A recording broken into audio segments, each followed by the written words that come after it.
All right. Welcome to the second edition of the Sweet Spark podcast. I am Danielle McCormick and I have Katie Levins. Hello. How are you today, ma'am? Howdy, howdy. Howdy, howdy. Fantastic. Awesome. Yes. And as a refresher, if you didn't catch our first episode, we are new, but we are awesome. And we are helping new businesses and professionals know what to do, no BS. We're giving you all the things so you don't have to be an ass-kissing yes man.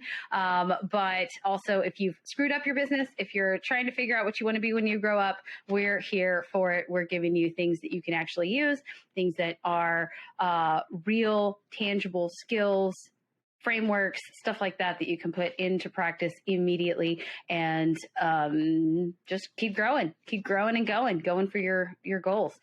So, Miss Katie, today we are talking about the importance of needing to build a story for your interview and how it is that you can take what you've learned in one job set and move it to another. If you're trying to change jobs, if you're trying to level up and get a promotion elsewhere, or even get a promotion within your own company, these stories matter.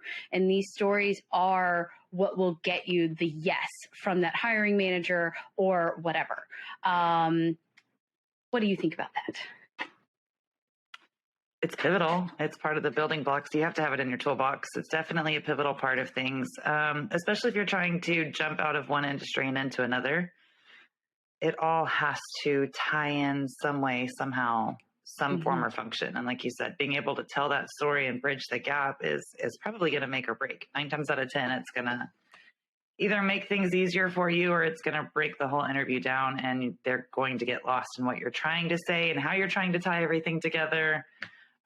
So it's huge. It's a massive component, in my opinion. Yeah, absolutely. And so today we just kind of want to share some of our stories of how we've actually jumped industries and even gotten promotions in other places, and how you can actually take that information forward, because I think we've said in this last episode that people generally cannot take, on the whole, cannot take what they've learned in one position and one situation and apply it to another.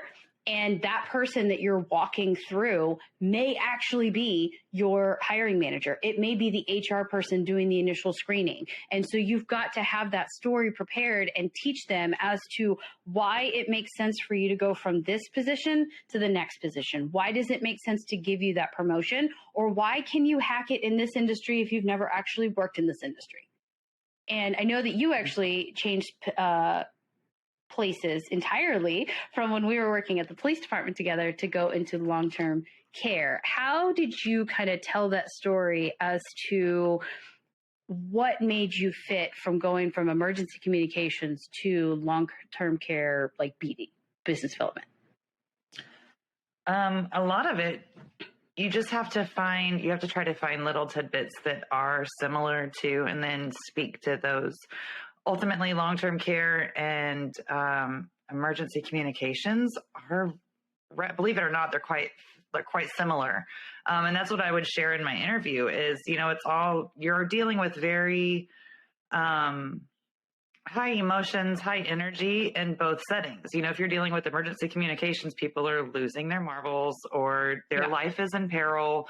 Or if you're on the side that we are, where you're dispatchers, you're their lifeline. You've got to make sure they have the support and the backup when they need it. Well, you spin that to long-term care. Ultimately, this person is trusting their mom, their dad, their grandpa, aunt, and uncle in our care. And so we still have to be able to convey that. It's kind of a lot of managing emotions, but trying to be able to explain, well, in emergency communications, this is what I faced and how I handled it, which is what's going to be quite similar here in the long-term care setting. Just having to patch it and piece it together. And both industries are super fast-paced. Both industries are full of challenges and all full of heightened emotions. And so I think that was the nugget that was kind of able to help tie in all of my experience at the police department. Well, and of course, there were other things, but that's probably the biggest one that was the biggest kicker. And then I was able to convey that and tie it into long-term care. And it built a bridge, like you talked about. It kind of said, okay, well, you understand how to deal with high emotion because you've dealt with some of the highest forms of emotion. And it's all just management, stress management ultimately is what the police department and long-term care are both about, is stress management. Mm-hmm. Well, and that extreme and so EQ, just being able to kind of. Yeah. I love it. Oh, absolutely. Yeah. Extreme EQ and being able to say like, hey, I have that emotional intelligence. I have that ability to relate to folks and be able to throttle their emotions when they're losing it. And I think that that's really, I love that you took that piece of it, because then it's not well, why would you be good at this? Well, I can learn the office paperwork part of it. I learned 6 systems and I was working off all these crazy screens and all of these, computer systems. I can learn the nuts and bolts, but it comes down to that person to person relationship. I love that you pulled that part out. Mm-hmm. Oh, it made a big difference. And like you said, at the police department, there's always theory and application too. You know what I mean? Like I think we touched on that in the first podcast too, is that in theory, everybody can handle, I can handle emotions. But whenever you're able to drill down and say, I was working a pursuit or an officer got run over on the radio and everybody's screaming and yelling, but you're able to kind of stay that calm, even keel, you're going to have families in your office that are pissed off at a hospital or pissed off because mom wasn't watched by brother and she fell and she's hurt now. And so you've got all these emotions running rampant. A lot of it is just trying to kind of rein things in. And I think that goes for any industry though. Like you have to be able to take stress management to be super effective and functional. Don't get me wrong, everybody has their strengths and weaknesses. Sure. But I think being able to kind of manipulate emotional highs, not manipulate, but manage. Yeah. And spin them quite a bit makes a big difference. Well, and you're also, with that even keel, you're getting people to put their trust in you.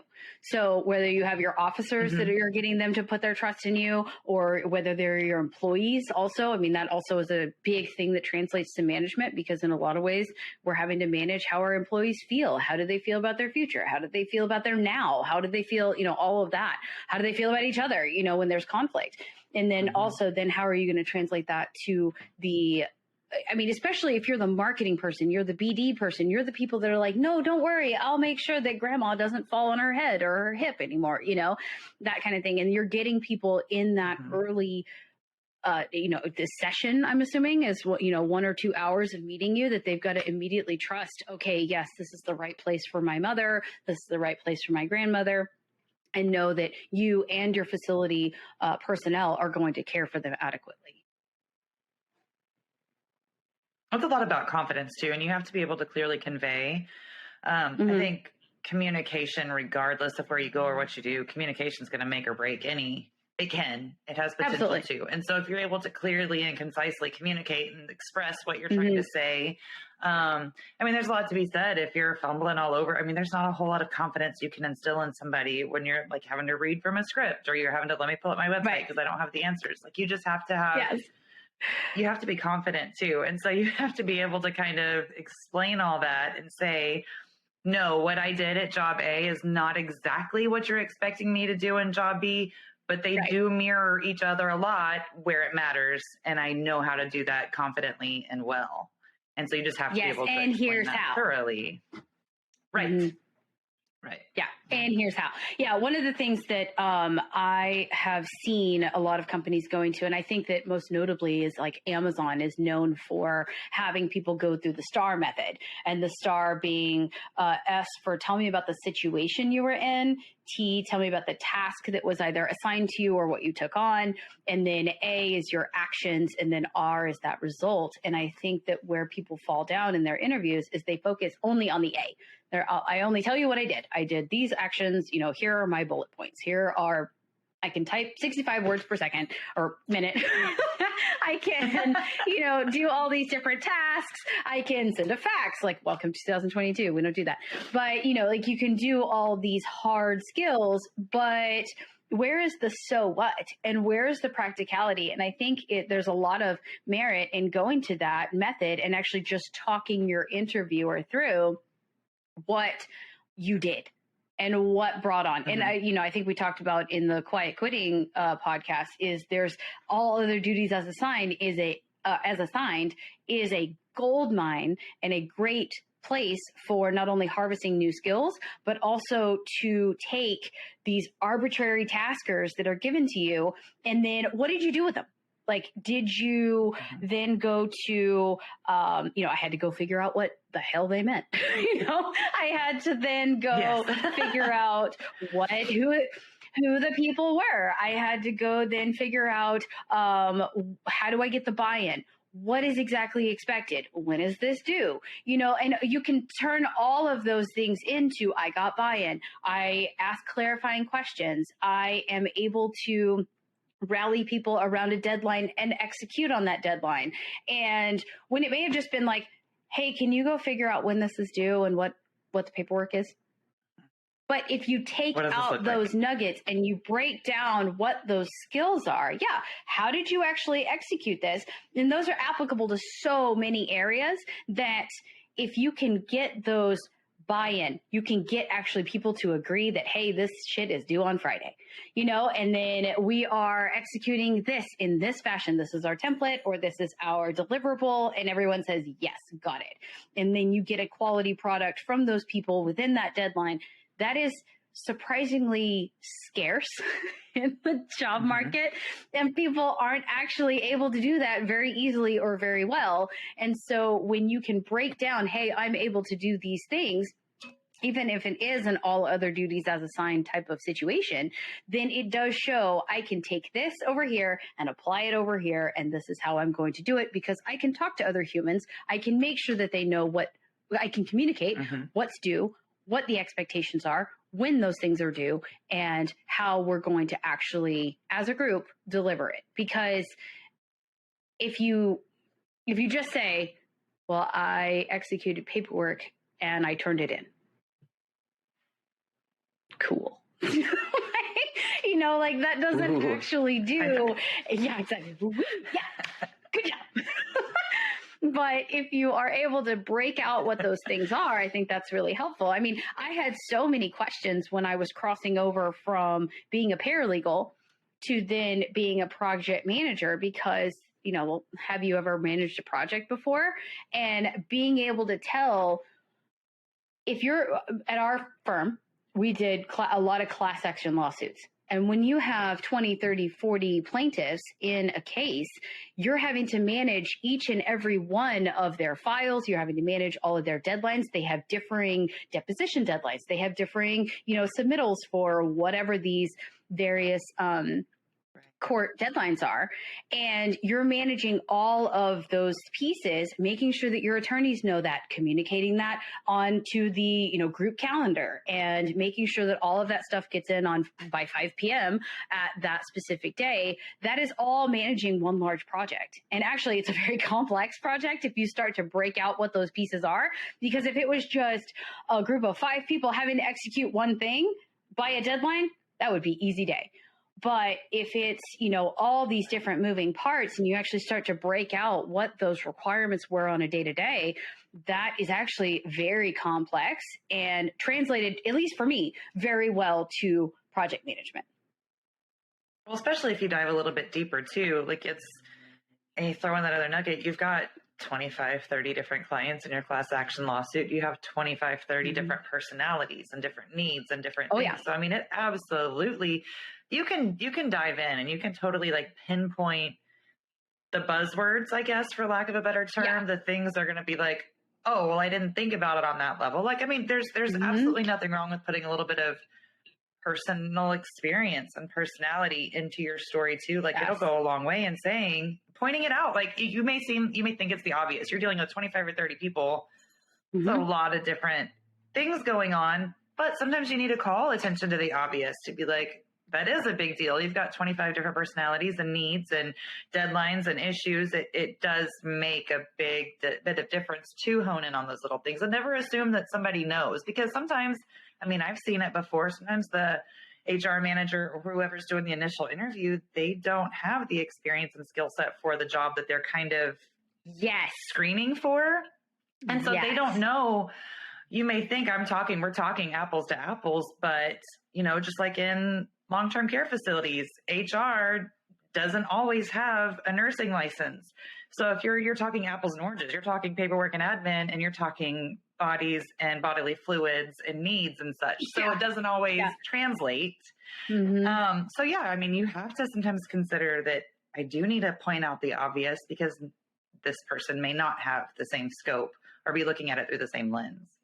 Well, 100%. And a lot of times, like I said, if you're having to walk that HR manager through, or the hiring manager, or your first screening, because you may not actually get to the hiring manager until round 3 or 4, you need to make sure that you have that story lined so that the person doing your initial screening as to like, why are you interested in this role? Why would you be a good fit? You know, like all of those super surface initial things, all the way down to the behavioral interview with your hiring manager of tell me about a time when, you know, and so you already have those stories, and even those screenings are good rehearsal for getting those answers kind of dialed in and understanding how you're going to tell your story.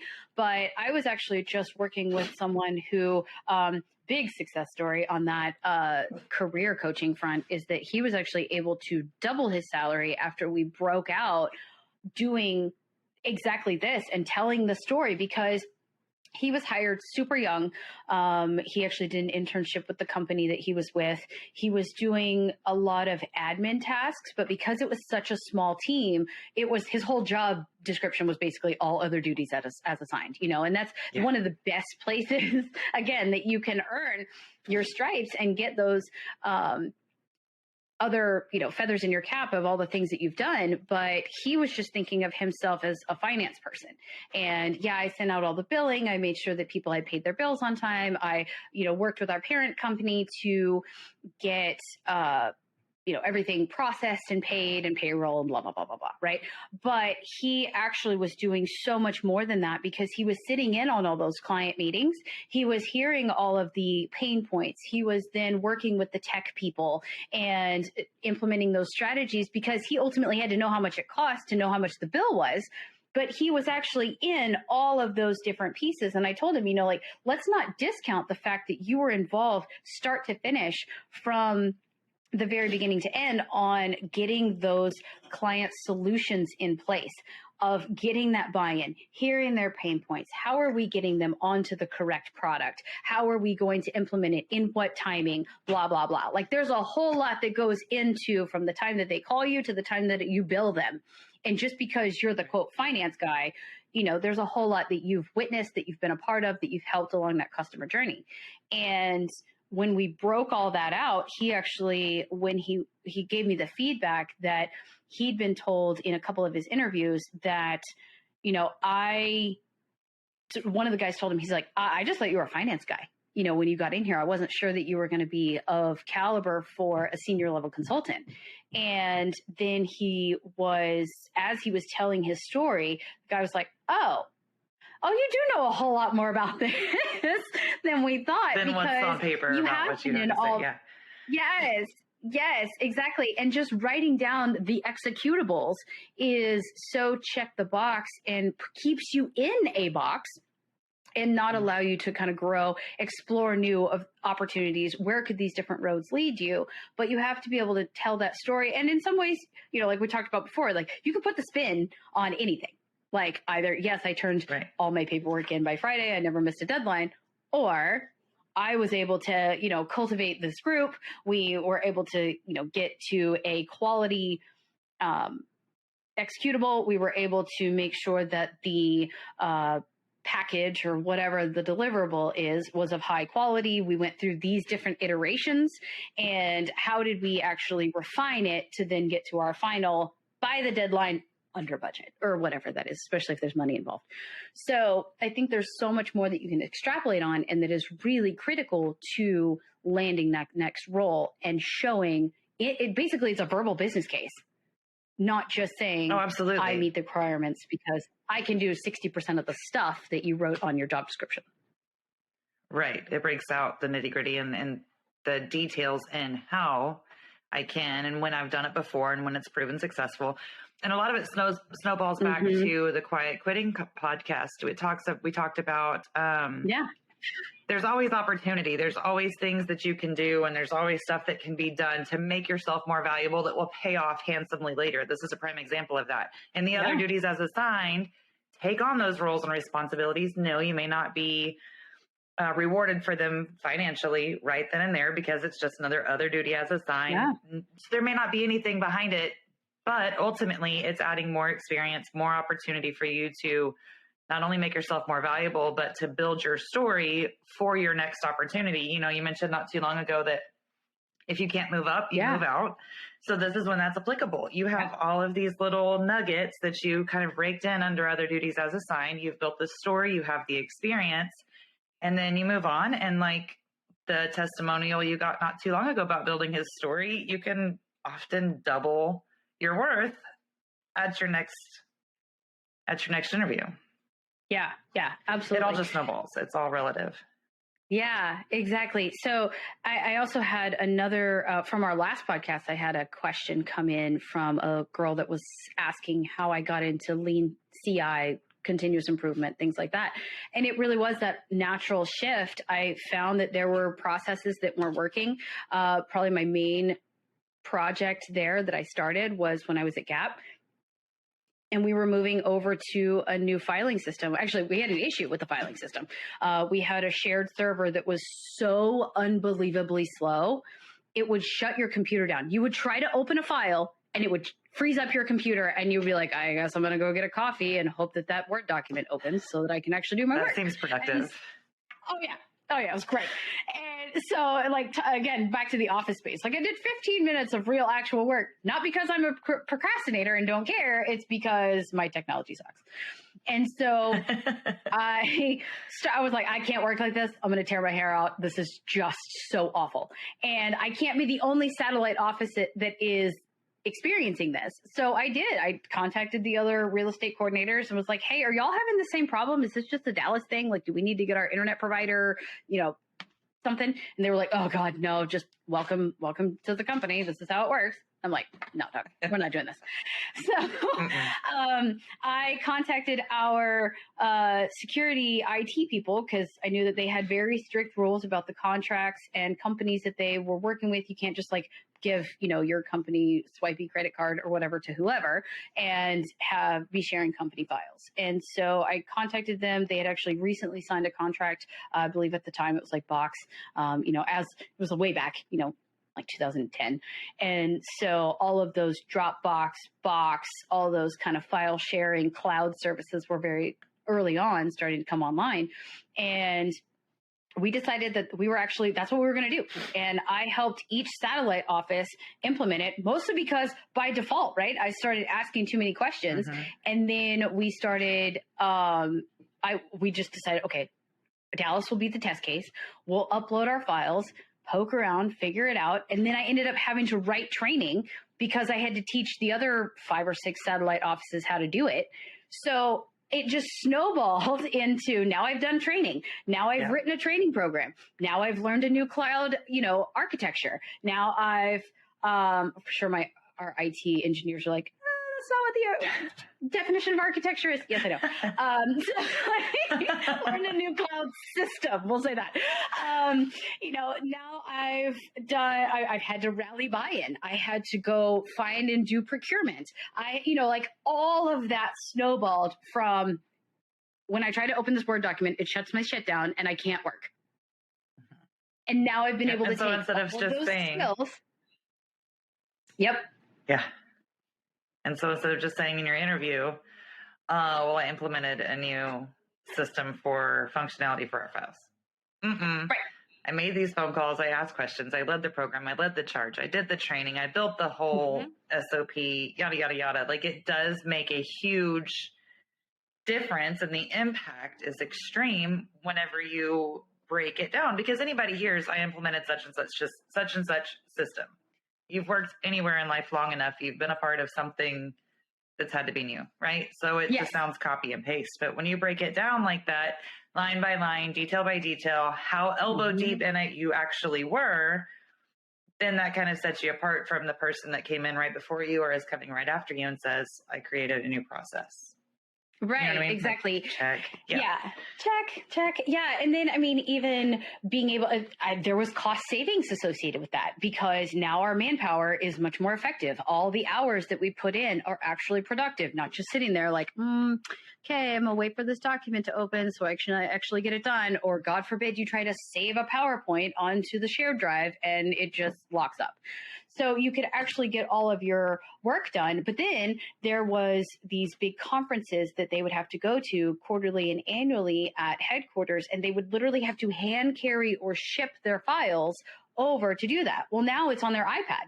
They just travel with their iPad. We've now eliminated shipping costs. We've now eliminated delays. We've now eliminated all of that kind of stuff. And now also, because we were talking about leasing, when they're on site, they can go to that file. They can pull the plans up. They don't have to carry these giant rolls of stuff with them because they're already in the iPad. You know, so it just, you can talk about all of that productivity increase and all of the changes from my files didn't work and I didn't like it and I got annoyed. Mm-hmm. That's a beautiful thing. The gift of gab is sometimes awfully quite beneficial. Yeah. This is one time it will behoove you to talk it up a bit. Right.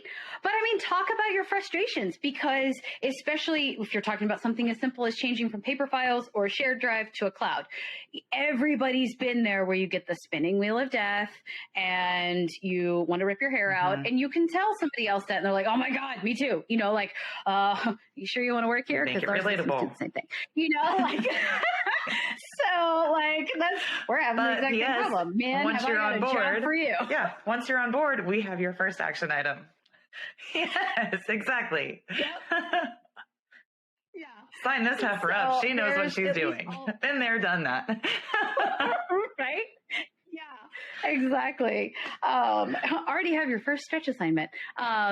You know, so there's all of those things that would even, then when you're trying to like, yes, does it make it relatable? But it also could give you a leg up. You have no idea what the other candidates are saying, what the other candidates are doing, whether they are giving good answers. And if it comes down to, you told a relatable story about how your skills apply, what you would be able to do here, the fact that you did it somewhere else, and that you can then execute the job. And there may be a little bit of a learning curve because you don't know the jargon, or there may be a little bit of a learning curve because you've not worked specifically in this industry.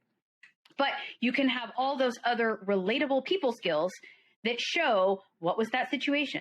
What was my task that I took upon myself?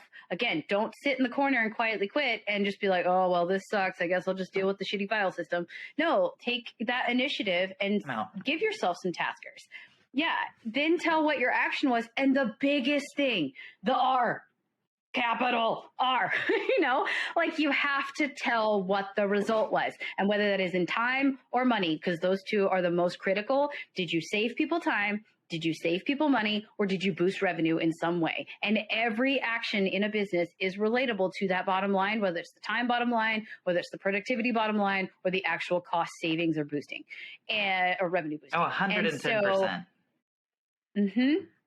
So if you can actually show and do the thought work, walk them through it, because me saying, oh, I changed over our file system from paper to cloud, they're not going to know that I also saved several $1,000s on a small satellite office, which our budget was nothing, right? So saving several $1,000s may not be a ton to a large corporation, but to a small satellite office with limited budget, that's like, ooh, okay, you actually did something really good for that office, and showed that, you know, you just added additional budget for other training, or you just added additional training, budget for something else that's needed, some other piece of equipment or something. So being able to show how that goes through and walk them through that journey is definitely needed. Same thing with, you got a talkative dog back there. Sorry. I was stretching. And then also same thing for management. You know, just because you may not have had 5 people directly reporting to you and you're giving them their evaluation, if you worked in any type of capacity where you are like having to step up and lead people to that deliverable, like I talked about earlier, you're obviously giving them feedback, because if they gave you something that sucks that you're like, I can't turn this in, then you have to tell them, what are your needs? What is that feedback? What is the change that needs to be made so that you can get to your goals? So you have given peer-to-peer feedback. You have given corrective action. You have led a group. And it may be indirect, but I will also say that this actually helped me when I was moving between individual contributor to management role, is leading with what I call the stick and the carrot is you can like beat people into submission, right? As a shady leader. But yeah, you can tell people like, you have to do these things because I'm your leader and I control your salary and I control your promotions and blah, blah, blah, right? Or you can say lead through influence, leading with carrot, right? Lead through influence and say, hey, we have to get to this. We have to do this as a group. We are going to deliver. I need you to help us deliver this for the group. And being able to show that you can influence people, you can get that buy-in, you can do all of that with indirect leadership and indirect authority is so much more powerful, I think, in terms of leadership than, well, you've led 5, 10, 50 people. Because those people had to listen to you. The people that are on your project plan that don't have to listen to you are the ones that are like, oh, I choose to follow you. I choose to work with you. I choose to help you deliver this on time, under budget, whatever the case may be. And that natural buy-in is so much more powerful. And I think especially being able to lean into that and tell people like they didn't have to listen to me, but they did.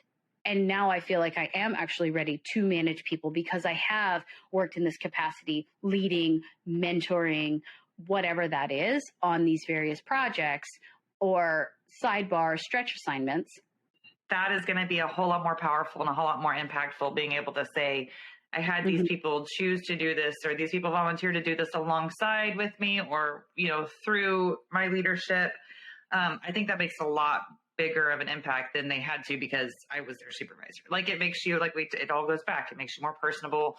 It makes you stress manager. It kind of all snowballs together, and being able to very precisely convey, I did X, Y, and Z to get to this location and this point and this outcome with this fantastic outcome, this story, this how I did it, whether the industries are the same or not.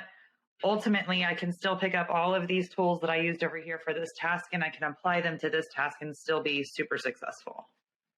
Yes. And especially because nobody wants to hire another shitty boss.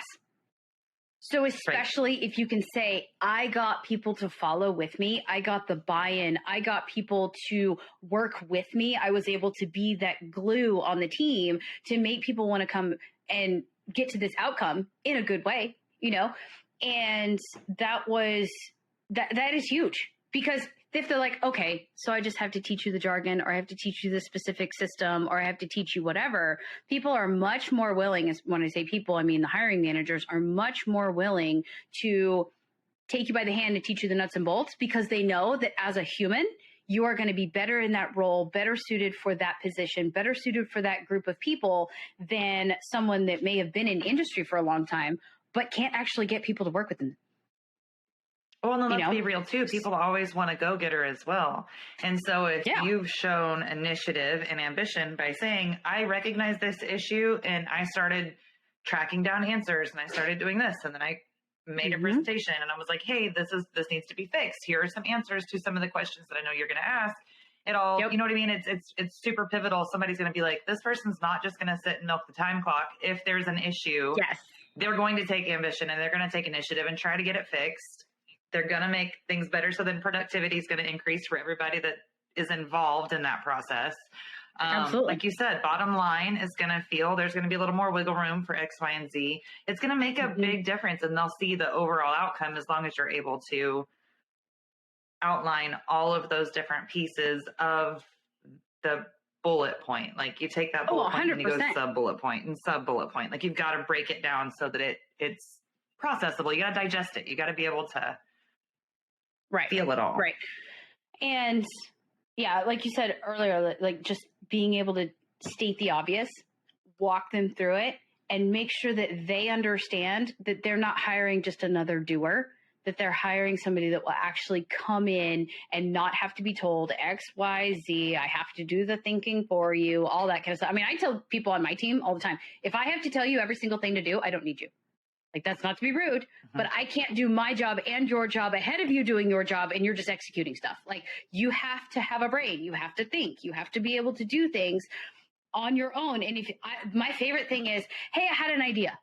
Fucking great. Tell me what that idea is, because I want thinkers. Even if it's one of those, you're like, cool. No. At least you're thinking. At least you're thinking.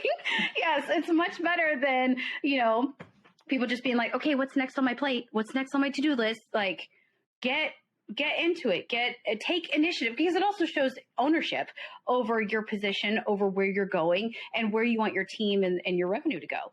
So people want those type of partners. And when you're showing that you are a partner and not just a doer, that makes you so much more valuable, even if you are trying to do the leapfrog between management and individual contributor, overall industries, all of that kind of stuff.